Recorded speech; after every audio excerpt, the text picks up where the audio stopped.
Speaker. Call Richard Prosser. Thank you, Mr Speaker. Mr Speaker, I despair of the National Government in some regards, and the Minister in particular, who appears to have such a profoundly good grasp of the realities of high country farming, and as many members on the government side do, a very good knowledge of how that farming operation is carried on and of the farming community, and yet they have managed to create such a terribly dreadful piece of legislation to address the rate at which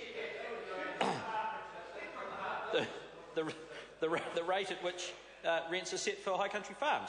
We've come to the end, Mr Speaker, of the validation process for what is essentially an unnecessary and in some ways onerous piece of legislation. It is a bill which sets out to solve a problem that does not exist and which will very likely create more difficulties than its authors have envisaged at this time. The process by which rents for the high country leasehold land are set was not broken. It didn't need fixed. It certainly did not need to be fixed in the manner in which this government is attempting to fix it. We're not going forward with the changes this bill brings. We're going backwards. We are returning to the past, to a system very much akin to the one which was abandoned in favour of the present system in 1979 because it wasn't working. This bill is a bit like asset sales. It's very much a case of, well, that didn't work, let's try it again. Mr Speaker, this bill fails to recognise the inputs made to the high country over the last century and a half by 6 and 7 generations of farming families. It fails to recognise the value of those efforts in terms of preserving the iconic value of our most famous landscapes. It fails to recognise the sheer size and cost of the conservation operation which would be needed in order to maintain the high country in the state in which we've all come to recognise it, if it were not for the efforts and inputs of those farmers and their workers.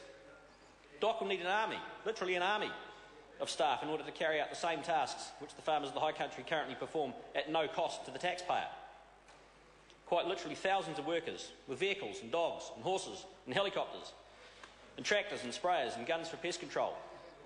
Thousands of boots on the ground, constantly and tirelessly working to maintain this environment for the benefit of the nation. We're not contemplating, nor could we afford to contemplate, funding the Department of Conservation to carry out this work in their stead. Mr Speaker, the Crown is not missing out on anything by leaving the rents as they currently are, nor are the farmers getting a free ride. The high country is not off limits to the public under the regime as it stands. As I mentioned in the committee stages of this bill, Mr Speaker, in 30 years of hunting and tramping, I've never been denied access to a farmer's land. All you have to do is go and ask. You have to know a little bit about when and where to go and ask. There's certain times of the year where you don't go and ask. Good reasons for that, Shane. Good reasons for that.